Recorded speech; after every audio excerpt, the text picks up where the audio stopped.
Temos aqui uma sequência de notícias agora e até para mostrar um contraste, né, entre o que vem acontecendo aqui no Brasil e o exemplo dos nossos vizinhos, da Argentina. Então, o Musa chegou a citar até da notícia que saiu hoje, do déficit de março, de 1,5 bilhão, traz a Infomoney, esse número. O governo central tem déficit primário de 1,5 bilhão de reais em março, pior do que o esperado. E aí o Musa também comentou que um dos efeitos desse tipo de coisa é a inflação. E aí trazemos aqui a notícia da Miriam Leitão falando sobre inflação com uma visão um pouco peculiar, né, digamos assim. Ela diz que a inflação está baixa, mas que a população mais pobre, né, que é o que ele vinha dizendo também, sente o peso dos preços. Entenda a diferença entre os números e a percepção.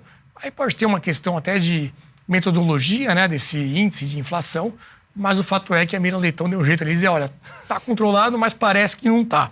Por outro lado, na Argentina, nós temos também a Infomoney trazendo a notícia sobre o superávit, né? Milei vai à TV para anunciar o terceiro superávit mensal seguido em março e fala em milagre. A situação da Argentina muito pior do que a nossa, né? Nós não chegamos nem perto do que a Argentina estava vivendo e o Milei aí em pouco tempo já consegue alcançar o azul nas contas públicas.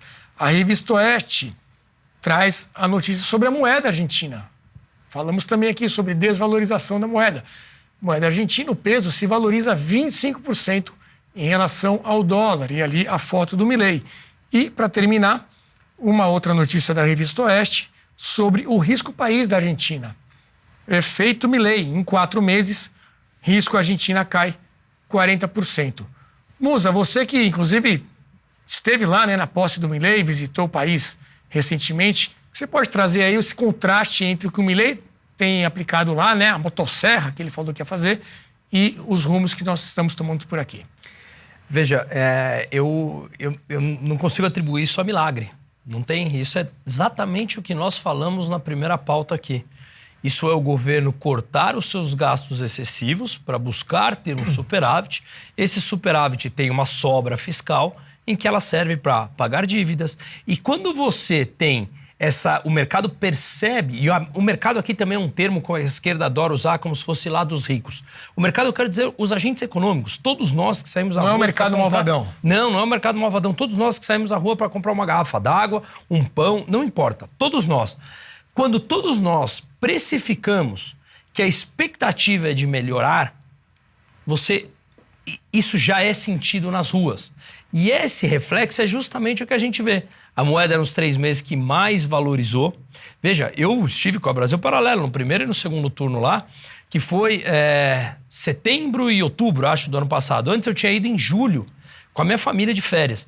Eu cheguei lá, $1 estava 450 pesos. Eu fui 3 meses depois, a primeira vez para o primeiro turno, já estava em 800.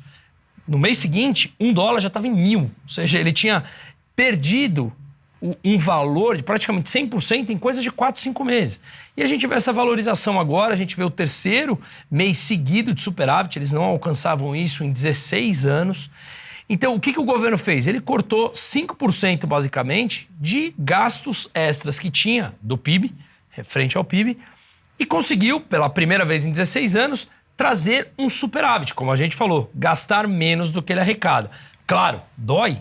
Claro que dói. Né? Eu costumo fazer um comparativo muito bobo, mas que fica muito fácil das pessoas entenderem. Tem aquele programa de televisão que as pessoas chegam lá na obesidade mórbida de 300 quilos e quando você quer voltar a uma vida ativa e saudável, ela dói. Não é do dia para a noite que você consegue cortar gastos excessivos, uma máquina inchada de mais de 20 anos de kirchnerismo.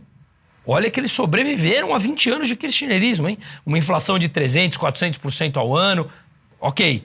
Mas sobreviveram, o país está aí e está hoje com uma expectativa de melhora. Então, a gente vê os bônus argentinos se valorizando, como a gente viu o risco país caindo 40%, a gente vê a moeda se valorizando, as contas públicas sendo saneadas. Tem dor, vai doer. E ele deixou muito claro isso. A inflação tende a piorar para depois melhorar. E pasmem, e aqui que vem a surpresa. No primeiro mês, em dezembro, a inflação era de 25%, primeiro mês quando ele foi eleito. Agora, esse mês bateu 11%. É muito? Claro que é muito. Mas de 25% a 3 meses é uma inflação que caiu significativamente, gente. E o que é isso? Moeda se valorizando. Moeda valoriza, deflação, que ainda é inflação, obviamente, mas de 11%. Os preços já subindo menos do que subia nos meses anteriores. Ou seja, já há um ar de expectativa de melhoria. Já tem empresas falando que querem investir lá. Voltando, olha, deixa eu olhar a Argentina. A Argentina começa a respirar novamente. E veja aqui, e já passo a palavra, volta no nosso ponto central do primeiro tema. Cuidar das contas públicas, gastar menos do que arrecada, que é o ponto central, perigoso, que o Brasil se encontra hoje.